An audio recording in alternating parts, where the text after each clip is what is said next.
So good morning बच्चों। आज we are going to study about the macro and micro nutrients का दूसरा lecture होने वाला है। इसमें हम वो एलिमेंट्स, वो न्यूट्रिशंस पढ़ेंगे जो हमने लास्ट लेक्चर में नहीं पढ़े थे। हमने हाफ ऑफ द न्यूट्रिएंट्स खत्म कर लिए थे लास्ट वाले में, मेन जैसे कि nitrogen, your magnesium, phosphorus, sulphur, potassium, right. In this we are going to study about further elements. आज ये लेक्चर खत्म हो जाएगा ऑन द बेसिस ऑफ कि एलिमेंट्स कितने होते हैं जो एसेंशियल होते हैं और वो उनका क्या क्या रोल होता है, what is the specific role. याद रखना कि हमें सिर्फ याद रखने हैं what are the specific roles. हमें वो याद नहीं रखना कि इनके ये भी रोल होते हैं, ये भी होते हैं। Examiner is going to focus on the key role of the element. या तो वो पूछेंगे 3-4 इकट्ठे एक साथ कि इनका एंजाइम में काम आता है, तो पूछ लेंगे कि इस एंजाइम में कौन सा हेल्प करता है। और जैसे कि आपका जिंक होता है, वो आपके अल्कोहल डिहाइड्रोजिनेज में काम आता है। It is the activator of the alcohol dehydrogenase, ऐसे पूछ सकते हैं एग्जामिनर। नहीं तो वो उनका की पॉइंट पूछेंगे, जैसे कि हमको पता है पोटेशियम का की रोल क्या होता है, स्टोमेटा को खोलना, उसको बंद करना।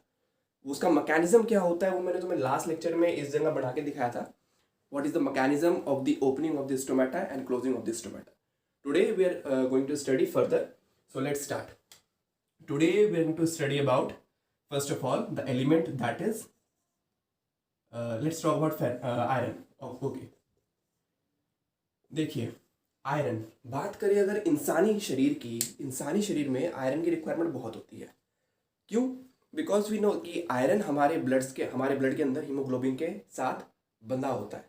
हीमोग्लोबिन क्या होता है? हीमोग्लोबिन दरअसल हमारी आरबीसी के अंदर एक प्रोटीन होता है, उसे हम हीमोग्लोबिन कहते हैं। उसका जो हीम पार्ट होता है और ग्लोबिन पार्ट होता है अलग अलग होते हैं। उसका जो हीम पार्ट होता है वो आयरन के साथ बंधा होता है। Actually that is only the iron. Haemoglobin is 2 words, globin protein होता है, उसके साथ जब हीम जुड़ जाता है, हीम को हम आयरन बोलते हैं। That is why it is called haemoglobin. बात करें हमारे बॉडी की तो खैर ये तो बात अलग हो गई। बात करें प्लांट्स की बॉडी की, तो जो प्लांट की बॉडी होती है उसके अंदर भी आयरन की रिक्वायरमेंट होती है। आयरन का रोल वैसे ही है जैसे कि हमारी बॉडी में है, उनको भी उसी हिसाब से चाहिए। लेकिन हाँ, जैसे कि उनके अंदर सर्कुलेटरी सिस्टम नहीं होता, they don't have any kind of circulatory system like we have RBC, we have blood, they don't have blood. उनके लिए आयरन का requirement is for specific enzymes, for specific role, जो अब हम पढ़ेंगे। देखें तो आयरन का जो स्पेसिफिक रोल होता है वो अक्सर देखने को मिल जाता है इन योर माइटोकॉन्ड्रिया। यस, सबसे पहले बता दो कि आयरन जो एब्जॉर्ब होता है it is in Fe3 positive form. याद रखना 3 positive. In fact let me recognise 2016-2017 का क्वेश्चन था। उन्होंने पूछा था कि आयरन का एब्जॉर्प्शन किस फॉर्म में होता है, पता नहीं 2018 का था, एग्जैक्ट याद नहीं है मुझको। उसमें Fe2 पॉजिटिव था, Fe3 पॉजिटिव था, दोनों था, या फिर लिखा हुआ था कि नन ऑफ द अबव। अब सबको याद था आयरन एब्जॉर्ब होता है, लेकिन बड़े कंफ्यूजन था कि Fe2 पॉजिटिव था, Fe3 पॉजिटिव था। याद रखना Fe2 पॉजिटिव एब्जॉर्ब नहीं होता, Fe3 पॉजिटिव एब्जॉर्ब होता है। Remember this. बात करते हैं इसके रोल की। सो माइटोकॉन्ड्रिया के अंदर वी नो दैट इसकी 2 वॉल्स होती हैं। माइटोकॉन्ड्रिया की 2 मेम्ब्रेन होती है, आउटर एंड इनर। बच्चे आप अगले ही चैप्टर में ये पढ़ेंगे, अगले और उससे अगले वाले चैप्टर में, in your 13th and 14th chapter, कि जो ये वॉल होती है ना कि इनर मेम्ब्रेन वाली, इसमें क्या होता है, you have certain kind of cytochromes and ferredoxin. यहाँ पे साइटोक्रोम्स और फेरोडॉक्सिन मैं जस्ट रफ बना के दिखा रहा हूँ, बिकॉज इसके बारे में डिटेल में आप इससे अगले वाले चैप्टर्स में पढ़ोगे। उसके अंदर ऐसे साइटोक्रोम्स और फेरोडॉक्सिन होते हैं जिसके अंदर इलेक्ट्रॉन ट्रांसपोर्ट होता है। And why there is requirement for the transport of the electron, that is because electron का जो ट्रांसपोर्टेशन होता है ना, दरअसल उससे क्या होता है, जो आपका ट्रांसपोर्टेशन हो रहा है इलेक्ट्रॉन का, उससे एनर्जी जनरेट होती है, एटीपी जनरेट होता है। वो कैसे जनरेट होता है we are not studying here, because ये टॉपिक इस चैप्टर का है ही नहीं, it is of next chapter. तो बच्चे ये जिसमें ट्रांसफर हो रहा है ना, ये पता है कौन कौन से 2 टाइप के प्रोटीन्स होते हैं। एक तो होता है ferredoxin, another one is your cytochromes. ये 1 2 3 C A B ऐसे करके होते हैं साइटोक्रोम्स एंड फेरोडॉक्सिन। ऑलराइट, अब देखो फेरोडॉक्सिन में जो ये फेरस वर्ड है ना, it is because of this only, that is iron. Cytochrome आपको पता है ना, आयरन का Fe साइन क्यों होता है, बिकॉज फेरस वर्ड जो होता है ये आयरन का मतलब बताता है। I don't know it is Greek और लैटिन, बट ये फेरस की मतलब इसी वजह से इसका नाम फेरस रखा गया था, बिकॉज आयरन का जो वर्ड होता है in Greek language I guess it is ferrous. Alright, वहाँ पे फेरस बोलता है आयरन को, तो फेरोडॉक्सिन इसी वजह से नाम रखा गया साइटोक्रोम। इन दो प्रोटीन का एक एसेंशियल पार्ट होता है आपका फेरस। दरअसल क्या होता है, आयरन ना इनका कंपोनेंट इसलिए है बिकॉज जब इलेक्ट्रॉन यहाँ से ट्रांसफर होता है तो एक ऑक्सीडेशन रिएक्शन होती है। We know that in redox reaction in your chemistry you might have learn about the oxidation reactions. तो जब आयरन ट्रांसफर होता है इसके थ्रू, मतलब जब भी कोई इलेक्ट्रॉन ट्रांसफर होता है आयरन से, तो आयरन दरअसल ऑक्सीडाइज होता है। सबसे पहले क्या होगा, एक इलेक्ट्रॉन है वो आयरन पे आएगा और आयरन अगर Fe3 पॉजिटिव में है वो चेंज हो जाएगा Fe2 पॉजिटिव में, राइट। Fe2, now this Fe2 positive will provide electron to the further cytochrome या फिर कोई भी फेराडॉक्सिन दूसरे वाला होगा उस पर प्रोवाइड करेगा और खुद को रिड्यूस कर देगा इन Fe3, खुद को सॉरी इलेक्ट्रॉन दे देगा, खुद को ऑक्सीडाइज कर देगा, खुद को ऑक्सीडाइज कर देगा और इसको रिड्यूस कर देगा। Now this will further oxidise someone else, किसी और को रिड्यूस करेगा, खुद को ऑक्सीडाइज कर देगा। ऐसे होता है इनका प्रोसेस इन योर, इसको हम बोलते हैं दरअसल ETC, इलेक्ट्रॉन ट्रांसफर चेन। जो ये चेन बनती है ना इसे हम बोलते हैं electron transfer chain and it is the last step to generate the ATP, sorry second last step to generate the ATP, because इसके बाद आपका ATP इस मॉलिक्यूल होता है, उससे ATP जनरेट होता है। इसके बारे में हम डिटेल में अगले चैप्टर्स में पढ़ेंगे। तो फेरस का मेन काम तो होता है आपका, it is a structural part of ferredoxin and cytochrome. वो क्यों होता है वो मैंने तुम्हें एक बार बता दिया ऐसे ही। सेकेंड चीज, एक एंजाइम होता है कैटालेज। बच्चे मैंने कहा ना स्पेसिफिक एंजाइम है कैटालेज। नाउ जो ये आपका एंजाइम है दैट इज योर कैटालेज। इस एंजाइम के लिए सिर्फ और सिर्फ iron acts as a activator. Iron इसके लिए एक एक्टिवेटर की तरह काम करता है। कैटालेज करता क्या है, let me tell you. Catalase जो होता है आपका, it is useful in the formation of chlorophyll. ये क्लोरोफिल को बनाता है, ऑलराइट। क्लोरोफिल के फॉर्मेशन में कैटालेज एंजाइम अपनी अहम भूमिका रोल प्ले करता है। क्वेश्चन अगर इसमें से आएगा तो जाहिर सी बात है तो वो पूछ लेंगे कैटालेज या फिर इन दोनों का एक स्ट्रक्चरल पार्ट पूछ लेंगे। आयरन के बारे में बस यही गिवन है जो हमारी बुक में गिवन है और इसके ज़्यादा हमें पढ़ना भी नहीं है because these are only related with NCERT। जो ये क्वेश्चन आते हैं इसके वो मोस्टली NCERT से ही आते हैं। जो ये इनके एलिमेंट्स पूछते हैं that is mostly from the NCERT। हल्का फुल्का बाहर से पूछते हैं वो मैंने तुम्हें बता ही रखता है क्या पूछते हैं। रिमेंबर वन थिंग, की रोल्स को याद रखना हमेशा, जो इनके की रोल होते हैं। लाइक आयरन का क्या की रोल है, ये फेराडॉक्सिन इनका एक स्ट्रक्चरल पार्ट है, दूसरा कैटालाइज एंजाइम का। बच्चों आयरन के बाद आयरन एक्चुअली होता क्या, आयरन इज अ माइक्रोन्यूट्रिएंट। याद रखना एक माइक्रोन्यूट्रिएंट है, ये मैक्रो नहीं है, it is a micronutrient. Now we will learn about manganese, Mn, right. Manganese याद रखना Mn होता है मैंगनीज, Mg और मैग्नीशियम, कभी कंफ्यूज हो जाओ इस चीज में। देखिए मैंगनीज क्या होता है, manganese we know that. Magnesium क्या था, let me tell you first of all about the magnesium. Magnesium के मैंने दो रोल पढ़े थे मेन इंपॉर्टेंट। एक तो रोल इंपॉर्टेंट था उसका राइबोसोम के फॉर्मेशन में। राइबोसोम की जो सब यूनिट होती है दो, बड़ी और छोटी, उन दोनों को मिला के मैग्नीशियम एक अहम भूमिका रोल प्ले करता है। दूसरी चीज जो हमने पढ़ी थी मैग्नीशियम के बारे में वो था कि वो क्लोरोफिल के पोरफायरिन रिंग का एक अहम कॉन्स्टिट्यूएंट होता है। That is the element which collaborates और which binds together whole 4 nitrogen. जो 4 नाइट्रोजन होते हैं ना कोने पे, एक यहाँ एक यहाँ एक यहाँ एक यहाँ, एक पोरफायरिन रिंग के अंदर क्लोरोफिल के मॉलिक्यूल के अंदर, उसमें बीच में मैग्नीशियम होता है, पकड़ के रखता है, वो बॉन्ड बना के रखता है। तो दैट्स वाई मैग्नीशियम का तो रोल वो था। अब मैंगनीज का रोल हम एक बार देखते हैं। पहली बात तो ये है कि बच्चे जो मैंगनीज होता है ना, ये एब्जॉर्ब होता है इन Mn2 पॉजिटिव फॉर्म। इस फॉर्म के अंदर ये प्लांट के अंदर आपको एब्जॉर्प्शन देखने को मिल जाएगा। और दूसरी बात, मैंगनीज का इंपॉर्टेंट रोल ना हम देखते हैं इन योर क्लोरोफिल। क्लोरोफिल के अंदर कहाँ देखते हैं बच्चों, देखो क्लोरोफिल के अंदर वी हैव लर्न कि क्लोरोफिल का जो स्ट्रक्चर होता है, देखो इसमें भी क्या है, डिटेल में हमें नहीं जाना इसमें, दैट इज बिकॉज ये भी हमारा थोड़ा सा आने वाले चैप्टर्स में आएंगे इनके स्ट्रक्चर्स के बारे में। We know that there are, what are these are thylakoids, these are thylakoids. और अगर हम इसको पूरे को बात करें, दिस इज ग्रैनम बोलते हैं इसको, स्टैक्स ऑफ द थाइलाकॉइड। अब बच्चे जो थाइलाकॉइड होते हैं ना, इन थाइलाकॉइड में I am making a thylakoid over here, जो सिक्के हैं इनको मैंने यहाँ बना दिया। They have photo systems PS1 and PS2, photo system 2 and PS1। बच्चे जो फोटो सिस्टम्स होते हैं ना, इसमें क्या होता है, ऑन द इनर साइड यानी कि ल्यूमन साइड, जो ल्यूमन साइड है ना of the thylakoid, inner side, यहाँ पे पानी का ब्रेकडाउन होता है, there is breakdown of the water. H2O टूटता है आपका किसके अंदर, 2 प्रोटॉन्स के अंदर और एक नेसेंट ऑक्सीजन के अंदर। Now this reaction is actually catalysed by this type of element, that is manganese. ये रिएक्शन मैंगनीज से ही कैटलाइज की जाती है। तो in the protolysis of the water in your chlorophyll, और more specific to be in your thylakoid of the chlorophyll, उसके अंदर इसका रिक्वायरमेंट होता है, किसका, मैंगनीज का। ये इसका की रोल है। ये अगले जस्ट अगले चैप्टर में, पहला टॉपिक या फिर दूसरा टॉपिक में आप ये एक बार रिवाइज कर लोगे, बिकॉज उसके अंदर आपको ये रिएक्शंस पढ़नी है। जो ल्यूमन साइड होती है उसमें फोटोसिस्टम 1 फोटोसिस्टम 2 होते, तो फोटोसिस्टम 1 फोटोसिस्टम 2 इसकी मेम्ब्रेन में है, लेकिन जो ल्यूमन साइड है वहां पे पानी टूटता है और अंदर प्रोटॉन का एक्यूमुलेशन हो जाता है because of this reaction. And now this is catalysed by manganese ion. ये आपके मैंगनीज आयन से कैटलाइज की जाती है। बच्चों मैंगनीज आयन का एक तो ये रोल है अहम।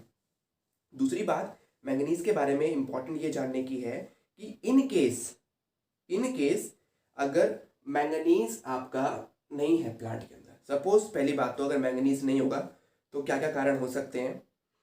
दरअसल क्या है, मैंगनीज का एक स्पेसिफिक जेनेटिक ये देखा जाता है, अगर मैंगनीज नहीं है तो पानी का ब्रेकडाउन नहीं हो पाएगा, यानी कि प्रोटॉन का एक्यूमुलेशन नहीं हो पाएगा। इसका मतलब जो रिएक्शन फर्दर होती है इसके अंदर वो नहीं हो पाएगी।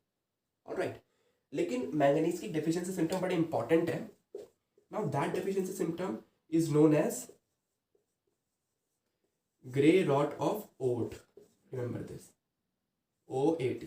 ओट्स तो हम सब खाते हैं, राइट। ओट्स तो we know that is very useful for a diet, carbs पे हम खाते हैं। तो बच्चे जो ग्रे रॉट ऑफ ओट्स होती हैं, इसके अंदर क्या है, जो ओट्स होता है ना, ओट्स उसके प्लांट के ऊपर ग्रे रॉट जम जाती है। Grey rot is kind of, you can say it is junk like, जैसा जंक होता है ना वैसा लग जाता है, ग्रे पैचेस जम जाते हैं, तो वो ग्रे रॉट ऑफ ओट्स। ये डेफिशिएंसी सिम्टम है इसका।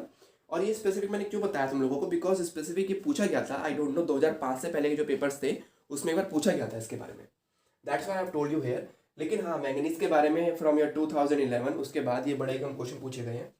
इनफैक्ट ये क्वेश्चन सिर्फ एक बार ही आया था, and that was in your, I guess, in Karnataka PMT और in your central PMT। AIPMT में नहीं आया था इसके बारे में। And remember one more thing, it is a micronutrient. Micronutrient है तो कम अमाउंट में चाहिए और उसका इतना अहम रोल नहीं होता। माइक्रोन्यूट्रिएंट का रोल होता है लेकिन इतना अहम नहीं होता। मैंगनीज के बारे में this was the only important thing, right. It is required in the splitting during the photosynthesis reaction. और दूसरी बातें जो मैंगनीज के बारे में है वो आपका यही है कि ये आपके नाइट्रोजन मेटाबॉलिज्म में अहम रोल प्ले करता है। नाइट्रोजन मेटाबॉलिज्म जस्ट इसी के बाद का टॉपिक है, इसी के बाद में हम पढ़ेंगे मेटाबॉलिज्म इन योर फोटोसिंथेसिस। वो ये भी पूछ सकते हैं फोटोसिंथेसिस में कैसे, बिकॉज बच्चे जो ब्रेकडाउन हो रहा है ना, it is a part of photosynthesis. ये फोटोसिंथेसिस का पार्ट है इसके अंदर, जो आप पढ़ेंगे अगले चैप्टर में। और राइट, वो ऐसे पूछ सकते हैं आप लोगों से। Now after this we will learn about the zinc. इसके बाद हम पढ़ते हैं जिंक के बारे में। ये जो भी हम पढ़ रहे हैं, these are actually micro nutrients. ये सब माइक्रो हैं, इनकी इतनी खास रिक्वायरमेंट नहीं होती, मतलब दे रिक्वायर, प्लांट रिक्वायर चाहिए उनको, लेकिन अगर मैक्रो की बात करें तो मैक्रो की बहुत रिक्वायरमेंट होती है, that's why they are called macro. Zinc, बच्चों जिंक है, जिंक हमारी बॉडी में अगर बात करूं एनिमल्स की बॉडी में, तो zinc is required for many purpose. Testosterone बनाने के लिए चाहिए होता है इन दी मेल्स स्पेसिफिकली। अगर इंसुलिन की बात करें तो इंसुलिन को ट्रांसपोर्ट करने के लिए चाहिए होता है जिंक। जिंक मतलब इंसुलिन जो हार्मोन हमारे पैनक्रियास से निकलता है, beta cells of the pancreas, it is required to pull out, मतलब किसी भी इंसुलिन को बाहर निकालने के लिए सेल से जिंक की रिक्वायरमेंट होती है। लेकिन प्लांट के अंदर जिंक की रिक्वायरमेंट कैसे होती है, देखो सबसे पहले बात करते हैं इसके एब्जॉर्प्शन फॉर्म की। It is absorbed in 2 positive ion. ये जो एब्जॉर्प्शन फॉर्म्स है ना बच्चों, इनको मत भूलना, कभी भी मत भूलना, ये क्वेश्चंस आ सकते हैं, राइट। ये जिंक के बारे में, जैसे फेरस के बारे में आया भी था, ये पूछे जा सकते हैं, तो इनको मत भूलना कभी भी। जिंक है, ये Zn 2 पॉजिटिव फॉर्म में एब्जॉर्ब होता है। प्लांट को इसकी रिक्वायरमेंट कहाँ पे होती है, इसकी 2 ही रिक्वायरमेंट देखी गई है प्लांट के अंदर, and that is very short. सबसे पहले आपका ऑक्सीजन को बनाने में, ऑक्सीजन के सिंथेसिस में। What is oxygen? Oxygen is a plant growth promoter. Plant growth promoter, या फिर हम इसको प्लांट ग्रोथ हार्मोन भी बोलते हैं, PGH भी बोलते हैं। ये प्लांट ग्रोथ हार्मोन्स होते हैं ऑक्सीजन आपको पता है उसकी टिप पे होता है, at the shoot tip, at the root tip, to grow the plant in the lengthwise. Oxygen के और भी फंक्शंस होते हैं, वो हम पढ़ेंगे आगे। ऑक्सीजन सिंथेसिस में चाहिए होता है। दूसरा जो इसका जिंक का एक अहम रोल देखा जाता है, that is seen in your carboxylase enzyme. जितने भी कार्बोक्सिलेजेस होते हैं ना, मोस्टली कार्बोक्सिलेज क्या करते हैं, देखो कार्बोक्सिलेजेस, राइट, यानी कि कहीं ना कहीं CO2 का फंक्शन CO2 के साथ एसोसिएटेड होते हैं। ऑक्सीजन के सिंथेसिस में यानी कि उसमें जिंक का अहम रोल होता है, और कार्बोक्सिलेज एंजाइम के अच्छे खासे एक्टिवेटर होते हैं। This is a kind of enzyme, remember this. आगे जिंक के बाद we are going to study about our copper, Cu। अब जितने भी हैं हमारे ये थोड़े छोटे मोटे हैं, ये कोई ज़्यादा खास नहीं है, राइट, लेकिन हाँ एज योर नीड एग्जामिनेशन पूछे जा सकते हैं। बच्चे देखो कॉपर की बात करते हैं, तो कॉपर है ना आपका, it is absorbed in CO2 positive है। याद रखना, इसे हम क्यूप्रिक बोलते हैं, क्यूप्रिक, इसे क्यूप्रस बोलते हैं। Cu पॉजिटिव को क्यूप्रस इसे बोलते हैं, इसे क्यूप्रिक बोलते हैं। So this is your cupric form. इसमें एब्जॉर्ब नहीं होता, ये क्यूप्रिक फॉर्म में एब्जॉर्ब होता है, क्यूप्रिक फॉर्म। बच्चों जो कॉपर होता है, जाहिर सी बात है, ये दोनों फॉर्म में होता है, उसमें भी इसमें भी, मतलब ये अपना फॉर्म चेंज कर सकता है। फॉर्म चेंज कर सकता है यानी कि ये इलेक्ट्रॉन ट्रांसपोर्ट चेन में काम आ सकता है। बच्चों कुछ आप देखोगे जो साइटोक्रोम्स होते हैं उनका स्ट्रक्चर कॉपर से बना होता है, जो हमने अभी पढ़ा था ना आयरन के केस में, वैसे साइटोक्रोम्स जो होते हैं उनका कुछ स्ट्रक्चर कॉपर से बना होता है। सो कॉपर वही ऑक्सीडेशन वगैरह करता है, मतलब खुद को रिड्यूस कर लेगा पहले, फिर भेज के अपने आप को ऑक्सीडाइज कर लेगा और इलेक्ट्रॉन यहाँ से निकाल देगा। जो हमने अभी ETC इलेक्ट्रॉन ट्रांसपोर्ट चेन पढ़ी थी अबाउट योर माइटोकॉन्ड्रिया के बारे में, वो होता है, वो कॉपर भी उसके साथ इन्वॉल्व होता है। कॉपर आपके रिडॉक्स रिएक्शंस में काम आता है। और इसको एक बार क्वेश्चन में पूछा गया था कि कॉपर आयन किस आयन की तरह, मतलब कॉपर जो है आपका किसकी तरह थोड़ा बहुत रोल प्ले करता है। So it is your iron, iron की तरह कॉपर रोल प्ले करता है। Fe, आयरन की तरह कॉपर रोल प्ले करता है। जैसे आयरन का रोल था वैसे ही आपके कॉपर के भी रोल होते हैं, इनका कोई खास डिफरेंस नहीं होता। बस यही होता है कि कॉपर जो है आपका दोनों के दोनों, मतलब undoubtedly we can say that they both are same, लेकिन आयरन के अंदर एक चीज थी कि वो कैटलीज एंजाइम है ना, उसको भी एक्टिवेट करता है। After copper we are going to study about the boron. देखो बोरॉन को हम B से ही मतलब डिनोट करते हैं। Okay, so let's talk about the boron. Boron जो होता है आपका, it is absorbed in 2 forms that are your borate forms. उनको हम बोरेट फॉर्म्स बोलते हैं। एक तो होती है आपकी B4O7 2 negative, right, and another one is BO3 2 negative. अब देखो जरा इनको थोड़ा खास ध्यान रखना, because when you are going to study about your inorganic, जब आप लोग अपने इनऑर्गेनिक को पढ़ोगे तो इनऑर्गेनिक में नो इट इज -3। जब आप लोग अपनी इनऑर्गेनिक को पढ़ोगे तो उसके अंदर आप बोरॉन की कई सारी फॉर्म्स के बारे में पढ़ेंगे। तो ये B2O3 भी हो सकता है, B2O5 भी होते हैं। तो ये फॉर्म्स का जरा ध्यान रखना कि बोरेट जो ये बोरॉन होता है बोरेट फॉर्म में एब्जॉर्ब होता है। इन 2 फॉर्म्स को पूरा रट लेना बिल्कुल भी, it is very important from your me point of view. वो क्वेश्चन को ऐसे मोल्ड कर देंगे, they will give you option like B2O3, B2O5, B2O7 या B2O8। इसमें से आपको B2O7 पे टिक मार, B4O7 ऐसे डाल सकते हैं, तो फिर आपको B4O7 पे टिक मारना है। दीज आर योर इंपॉर्टेंट, मतलब बोरॉन के लिए ये थोड़ा सा इंपॉर्टेंट है, वो क्वेश्चन यहीं से उठाएंगे। बच्चों जो बोरॉन का आपका अहम रोल देखा जाता है, it is in your utilization of the calcium. Calcium के यूटिलाइजेशन में देखा जाता है, पॉलन के जर्मिनेशन में, मतलब कोई भी पॉलन अगर जर्मिनेट करता है, बोरॉन के कई सारे रोल्स हैं। कार्बोहाइड्रेट के ट्रांसलोकेशन में भी देखा जाता है, ऑलराइट। और दूसरा इसका एक इंपॉर्टेंट रोल देखा जाता है आपका मेम्ब्रेन की फंक्शनिंग में। देखो क्या होता है, कैल्शियम है ना CO2 पॉजिटिव, इसके अपटेक के लिए बोरॉन एक अहम रोल प्ले करता है। कैल्शियम है वो अपटेक हो रहा है नहीं हो रहा, let me tell you one thing. क्या होता है, सपोज ये आपका एक सेल है, सेल के पास यहाँ पे कैल्शियम के रिसेप्टर्स हैं। These are your calcium proteins, जहाँ से कैल्शियम क्या है बाहर से एब्जॉर्ब होकर अंदर चला जाएगा। व्हाट हैपन्स, यहाँ पे ना कुछ चैनल गेट्स होते हैं, यहाँ पे कुछ चैनल गेट्स होते हैं। These are actually activated by the boron. Boron जब आएगा ना इस पे, तो जो चैनल गेट है इट विल ओपन, ये ऐसे ऐसे खुल जाता है, ऐसे खुल जाता है, तो ये ओपन होके ऐसे हो जाता है। Now the calcium will flux into inside. तो बोरॉन का फंक्शन यहाँ पे देखा जाता है। दूसरी चीज जो बोरॉन के लिए अहम रोल प्ले करती है, मतलब बोरॉन जिसमें अहम रोल प्ले करता है, that is your pollen germination. Remember this one more important point. Actually what happens, जब भी कोई फ्लावर है, suppose this is your ovary of the female part, मतलब फीमेल पार्ट है आपका, ये फीमेल रिप्रोडक्टिव सिस्टम का, this is your female part, ये आपका style and this is stigma. So what happens whenever the pollen comes over here, तो जो pollen है ना, पॉलन की ट्यूब बनती है, it is somewhat like this. जैसे पॉलन है आपका, it will forms a tube, एक ऐसे ट्यूब बनाता है जिसमें आपके मेल गैमेट्स ना, 2 मेल गैमेट्स ट्रांसपोर्ट करते हैं खुद का, तो वो पॉलन ट्यूब आपकी ऐसे बनती है, इट इज लाइक दिस। तो जो पॉलन ट्यूब बन रही है ना, it is because of this element boron, it is because of boron. Boron की वजह से आपकी पॉलन जर्मिनेशन देखने को मिलती है, और सेल डिफरेंशिएशन में ये काफ़ी अपना अच्छा रोल प्ले करता है। इसके बारे में हम अपने 15th चैप्टर में पढ़ेंगे, सेल डिफरेंशिएशन, सेल का डिफरेंशिएट होना, सेल का मैच्योर होना। ऑलराइट, इसका मतलब आप देख सकते हो, जब आपका रूट ऑफ इलोंगेशन से रूट ऑफ मैच्योरेशन आती है, तो बच्चे जो मैच्योरेशन रूट होती है उसमें रूट हेयर्स निकल आती है बाहर।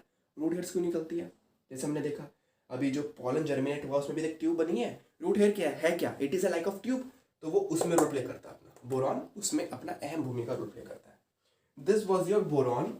बोरॉन के बारे में इतना ही जान लीजिए, उसके अलावा और कोई खास नहीं है कि कैल्शियम के यूटिलाइजेशन में, बोरॉन जर्मिनेशन में, pollen. And remember this is very important point, very important. Pollen germination is very important point, critical point है बहुत इसका बोरॉन के लिए। Talking about the chlorine,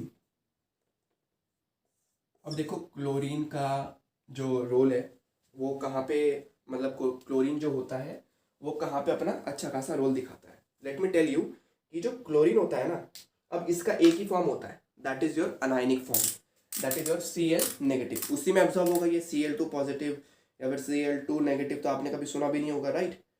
और Cl3 वगैरह आपने सुने भी नहीं होंगे, कभी होते भी नहीं है, बहुत ही रेयर केस में बनाए जाते हैं, लेकिन वो बड़े अनस्टेबल होते हैं, बट रह नहीं पाते, टिक नहीं पाते।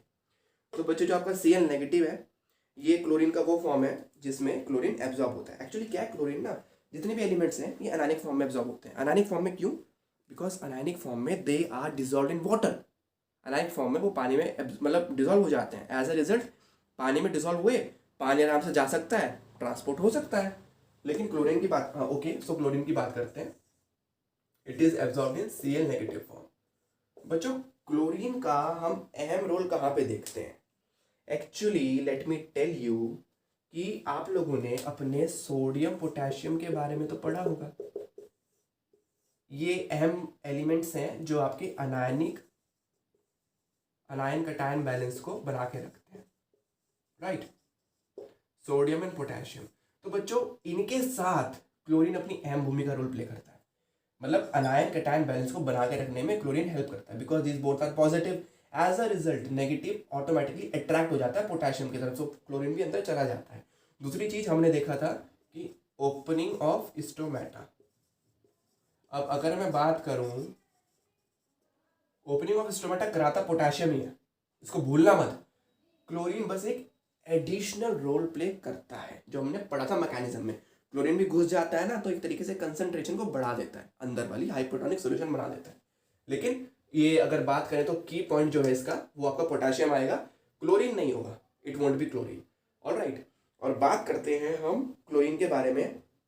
तो बच्चों जो क्लोरीन होता है ना, ये आपका 2 रिएक्शंस में काम आता है। तो फोटोसिंथेसिस की जो रिएक्शन होती है, that is your water splitting, उसमें काम करता है अपना, और जो वाटर स्प्लिटिंग रिएक्शन होती है